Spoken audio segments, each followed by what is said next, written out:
Well, there was much keeping our next guest busy this week. An evolving story in Alberta regarding transparency around how public tax dollars are being spent, and some new reporting on gasoline taxes and how much you're paying government to fill up your vehicle in Alberta. Chris Sims is Alberta Director of the Canadian Taxpayers Federation. Taxpayer.com is the website. Chris, so great to have you with us here. Thank you so much for including us. We appreciate it. Okay, so let's get into this expense story. This is an interesting one because I guess the decision was made a couple of weeks ago. We just kind of learned about it this week, but it sounds like maybe there's been some movement. Let's just kind of go back to the beginning. What is it we're talking about here? This is the disclosure of expense reports, receipts specifically involving, I guess, cabinet ministers, government officials. Yes. So this goes way back to 2012 when folks here in Alberta might remember there was an expense scandal where the MLA, then with the PCs, Thomas Lukasik, had gone overseas. And however it happened, they wound up with having a $20,000 cell phone bill. And so people didn't like that very much, which is understandable because it was taxpayers' money, etc. So a big push was made for radical transparency, for full transparency from the government, meaning they would proactively post their expense receipts, which are itemized, so you can see what they're buying with your money on the internet. Now, every MLA doesn't need to tweet it out every time they buy something, but they give it to their staff.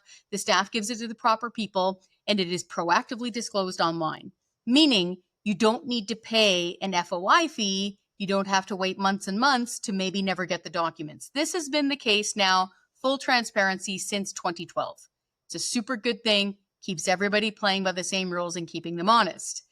Now, This is where the weird part comes in. And I actually am stumped. I don't know why the government would make this super dumb move.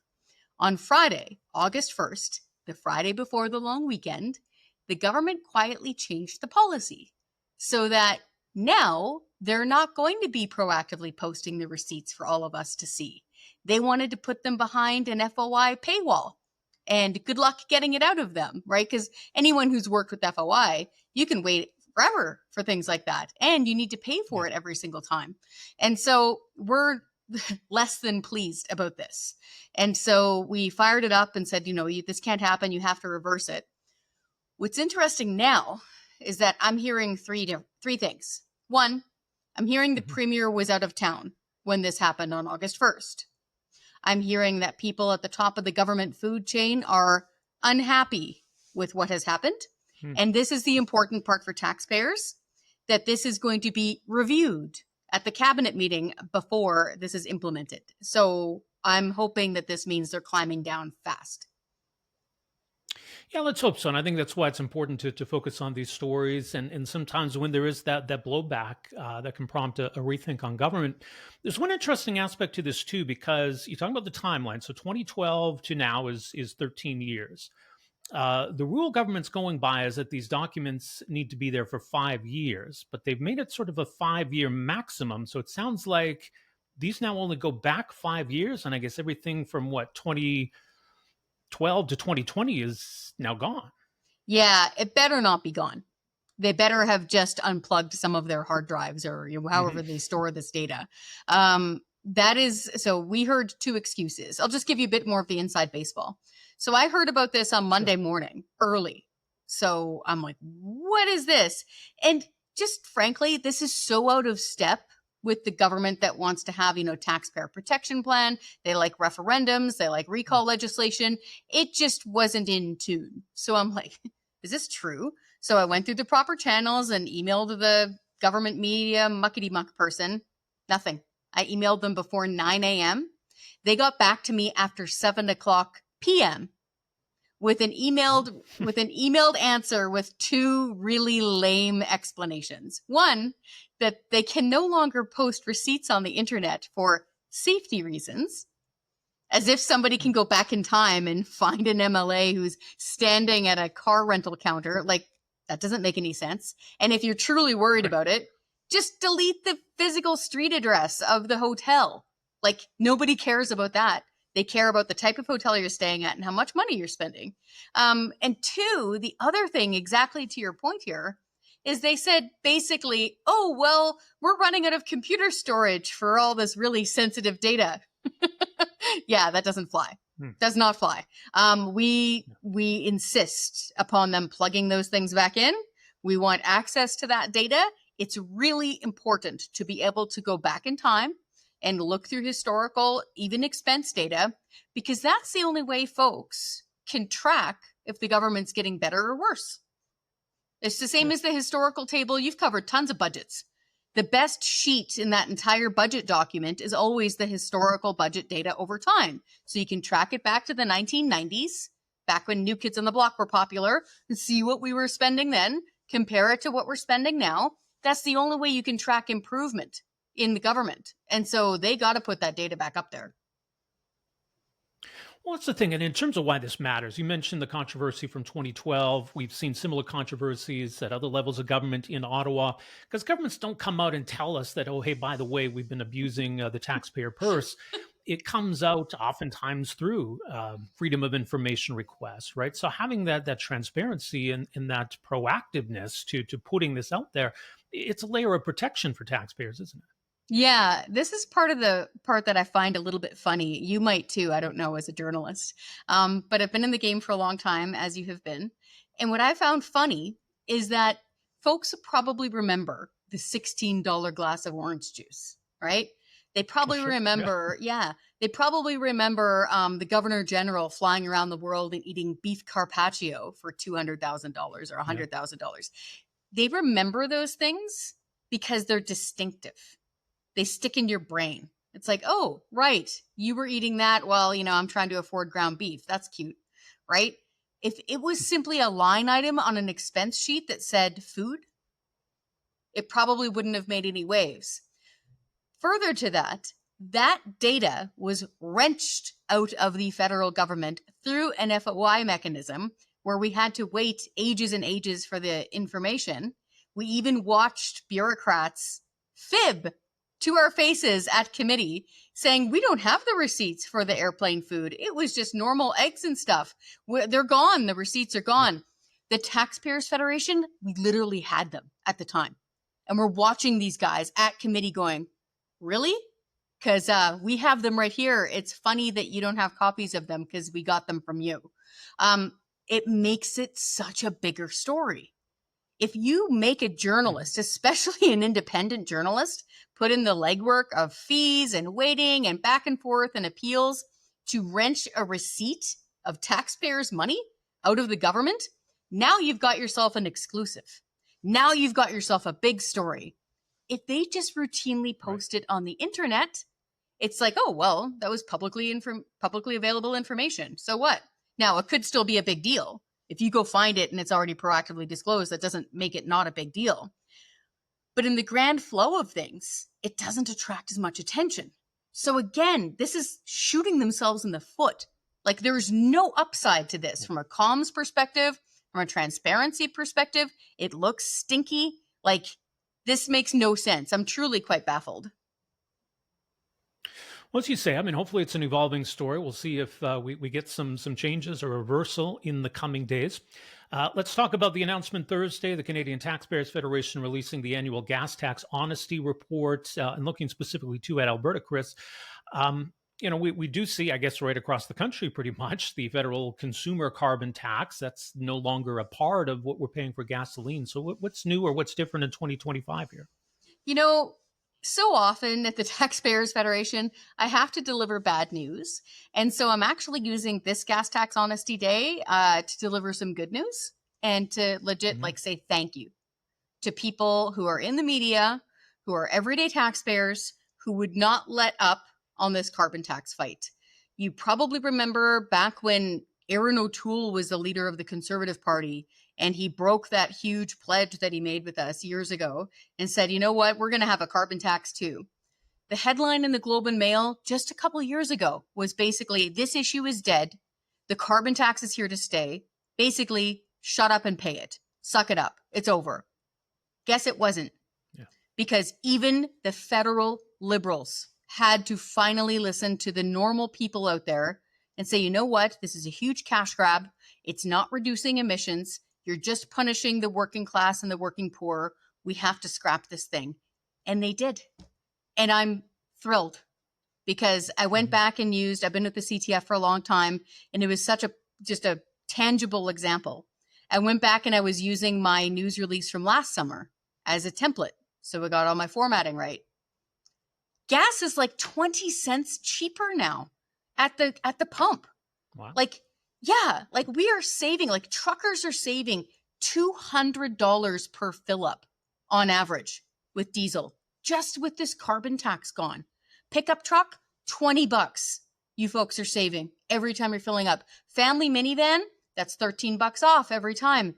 Like I can get a roast chicken for that from the grocery store. That's serious money back into people's pockets. And it's so rare that we get these really tangible victories. I'm just super proud of people where they were called climate deniers and said they wanted to burn the country down for going on a family road trip. Like the level of dumb coming out of the federal government on this issue reached epic proportions. And they were name calling. People just blinked and walked through the fire. It was amazing. And now it's Yeah. gone. So I'm just so thrilled. So I'm just taking this this report day as a victory. Yes, we still have gas taxes. Yes, we know the industrial carbon tax is coming, but for this day in August, just wanted to say thank you to everybody for pushing back, because now that's why you have cheaper prices at the gas pump.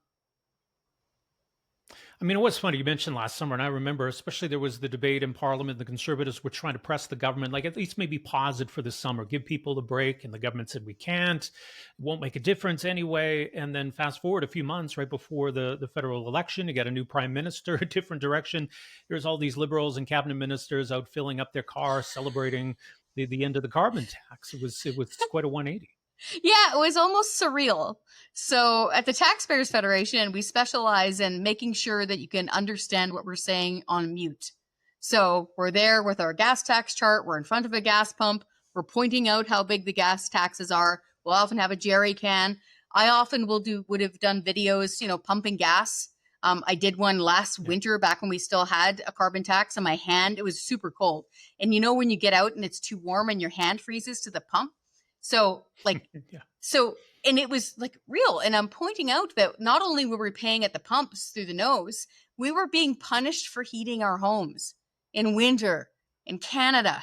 It was the worst. And so then fast forward exactly to your point, bingo bango, Mark Carney takes over, realizes, I will point this out, that in his opinion, the carbon tax had a communications problem. He loves carbon taxes. He just understood that this fight was over and he had to get rid of the consumer Mhm. carbon tax. But to their credit, it is gone now. But to your point, I couldn't believe my eyes. Here are these liberal members of parliament, the same ones who were standing up saying, you want the planet to burn, along with Mark Holland in the House of Commons, filling Oh, up their yeah. gas tank. We're saving you $10 a fill up. We're saving you $20 a fill up. Aren't we great? It's amazing what happens. Politics is so interesting, right? Nothing moves until it does suddenly. Now, here in Alberta, and I know the government will say, and it's true. I mean, we don't have a sales tax. They've lowered income taxes, so there are other ways the taxpayers are saving. But we still have the 13-cent excise tax, and for a while that was paused. And I guess technically on the books, we still have this formula, this sliding scale, where that tax can adjust depending on the price of oil. But where are things at in Alberta right now on gas taxes? Great question. So, all told, all of the taxes you pay at the pump in Alberta for gasoline are 29 cents per liter. So, roughly, it's going to cost you over $20 just in taxes every time you fill up, say, a family minivan. So, we have got one of the lowest. We're beat, unfortunately, by Manitoba. Manitoba Premier Wab Kinew had reduced his fuel tax, and he's made sure to keep it, I think it's half a cent cheaper than it is in Saskatchewan. So it's actually Manitoba, run by an NDP government, I will point out, that has the lowest Yeah. gasoline taxes in Canada right now. But all told, the total tax bill per liter of gasoline now in Alberta is 29 cents per liter. Yes, we still have that full 13-cent per liter provincial tax. It's like an excise tax, technically. But the good news is we don't have a Mhm. sales tax. But I wanted to also highlight something of caution here. Alberta has a industrial carbon tax. We should not have any Yeah. carbon taxes in Canada. like at all. Like in Alberta, if you went and told somebody randomly in Toronto who follows politics, guess which Western province is hanging on to an industrial carbon tax? They probably wouldn't guess Danielle Smith's Alberta. I'm just saying. So Premier Smith has got to take a page out of Scott Moe's playbook and make sure that Alberta is a carbon tax-free province.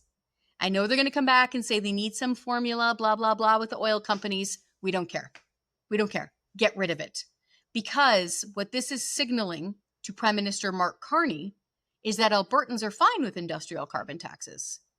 Her trying to split this hair and say, oh, well, it has to be a provincial industrial carbon tax. We can't take Ottawa's. That is not going to wash. That is not going to wash. I'm surprised, frankly, that it's still here and she's only frozen it. No, no, no. Follow what Scott Moe's doing. Say carbon tax-free zone. We're in an interesting moment in Alberta right now, aren't we? I mean, they did finally follow through on their income tax cut promise. Took a couple of years. But at the same time, I mean, spending's going up. Deficit we're facing right now, potentially. Even the debt is actually going in the wrong direction in Alberta. What do you make of where we're at right now? So overall, we're doing very well. Like if we compare ourselves to other provinces, we're doing very well. I just went down a rabbit hole the other day online. I couldn't help myself. I started clicking, when you start researching something and you're like, what? Oh my goodness, Right. what? And so I went down this rabbit hole. I was trying to compare the tax situations for working people in Alberta versus Nova Scotia. So I've actually lived in Nova Scotia. Some of my best friends live there. I have family there. I understand Nova Scotia quite well, especially rural Nova Scotia. But it was still shocking to me how much they're getting screwed, comparatively speaking, on their taxes. Their income taxes are 14% for the first $60,000 worth of earnings. And even then, they don't earn as much. The average income for a working Nova Scotian is around $69,000 or $68,000 per year. In Alberta, it's $84,000 per year, and you're taxed way less, especially now, to your point, good on them. They kept their election promise. Our first $60,000 worth of earnings is now 8% instead of 10. That you do the apples to oranges comparison on top of us not having a sales tax in Nova Scotia, it's 14% on everything. You walk out the door and you're hit in the face with a 14% combined HST. So compared to other provinces, we're doing well. Democratically speaking, we're the head of the class because we can have referendums. We have recall legislation at the provincial, municipal, and school board level. I will remind people as we're coming up to the elections, you can fire your school board if you're not happy with them between elections. And that is a powerful tool. We have a Taxpayer Protection Act so that now if they want to hike up taxes on us, they're going to have to win a referendum to do it. Good luck. So all of those tools in that toolbox, we're super happy about. Oh, this is the big one. And it's not sexy, but it will save a lot of money in the long run. And it's this. They have a spending rule now that they cannot increase spending year over year higher than the rate of inflation plus population growth. That sounds so wonky and boring, but I went back and did the math and it blew my mind. I had to get other people to check it because I couldn't believe it. So the Taxpayers Federation first started telling the Alberta government, hey folks, keep your spending increases below the rate of inflation plus population. Okay, that's all you need to do. Okay, please do that. Please, please, please. We started telling them that in the 90s, like mid 90s. I went and did the calculation. If the Alberta governments successively had just followed that simple rule, we would have more than $300 billion saved. Wow. In cash. I'm not talking about cuts. I'm not talking about resource revenue, no windfall type situation. No, that simple little like pulling back on the reins and keeping your horse's head tucked nice. That's it. 300 billion. So overall, we're happy with what they're doing. However, to your point exactly, we've got some serious red flags here. They are spending too much still, even with that rule, because their debt is going up again, not down. Yeah. And we must have that debt going down. We must. because we are spending close to $3 billion on that per year just in interest. So we're urging them to just be brave, face down some of those government unions, tell them they need to cut the fat out of the middle because we are spending too much on that stuff. And so I'm in the middle of my pre-budget report, actually, where I write it up and I give the recommendations for the Alberta government for their budget. Yeah. And so I'm going through so many departments right now, finding waste and telling them to cut. All right. Well, much more on all of this. Again, taxpayer.com. Chris, I know it's a busy day, busy week for you, but thanks so much for making some time for us here. Means a lot to us. Thank you so much for covering it.